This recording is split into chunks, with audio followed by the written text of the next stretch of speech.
Under the blazing African sun, the Maasai village hummed with life. Warriors returned from their watch, their red shuka fluttering like fire in the wind, while women's laughter mixed with the distant lowing of cattle. The scent of roasted maize lingered in the air as children played, their giggles echoing across the open plain.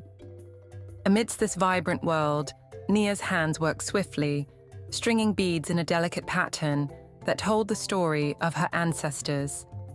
Each bead she placed echoed the songs of her mother and grandmother, stories whispered to her as the wind swept through the village. Though she wore a look of contentment, her heart raced whenever she caught sight of Kiano, his silhouette against the sky, a vision that made her pulse quicken. Kiano stood watch at the edge of the village, spear in hand. He was a warrior, not just in body but in soul, bound by duty to protect his people and uphold their way of life. His eyes, sharp as an eagle's, scanned the horizon for threats, but it was when he glanced back at the boma and saw Nia that his warrior's heart faltered. For her, he would face not just the beasts of the plains but the judgment of the elders. Their stolen glances turned into whispered promises under the moon's glow, away from watchful eyes. They would meet under the old acacia tree, its gnarled branches a silent witness to their growing bond. Nia would speak of dreams beyond the horizon, while Kiano would listen, torn between duty and desire. Yet, even under the cover of night, shadows had eyes. Malaika, a childhood friend of Kiano, watched with a mix of love and bitter jealousy, her heart aching for the promise she felt slipping away. Rumors spread like wildfire through the village, carried on the wind and whispered in hushed tones.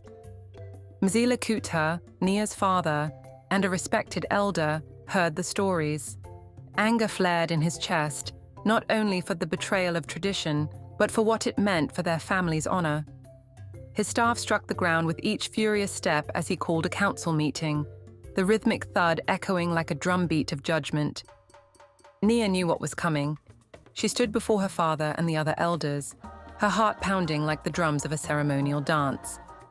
The air crackled with tension as Kiano stepped forward, his face a mask of resolve. "I cannot betray what is in my heart," he said, his voice steady. Nia's eyes met his, their silent connection defiant in the face of tradition. Malaika's gasp from the crowd cut through the silence like a blade. The elders spoke of exile, of consequences that would sever Kiano and Nia from their heritage. Yet, as the crowd murmured and shifted, a voice rose above the rest, Malaika's. With tears glistening in her eyes, she stepped forward. "If love can break us, it can also bind us stronger than ever," she said. The silence that followed was profound, as if even the wind held its breath. Mzila Kuta's stern gaze faltered, the weight of his daughter's choice pressing on him like the sun at noon. In the end, love and redemption triumphed, but not without scars. The village learned that true strength lay not only in upholding tradition, but in embracing change. Kiano and Nia stood together at sunrise, their faces worn but proud. Villagers gathered around them, some smiling, others lost in thought. The sun painted the sky in hues of red and gold, a new dawn for a story that would be told for generations, a story bound by beads and blood.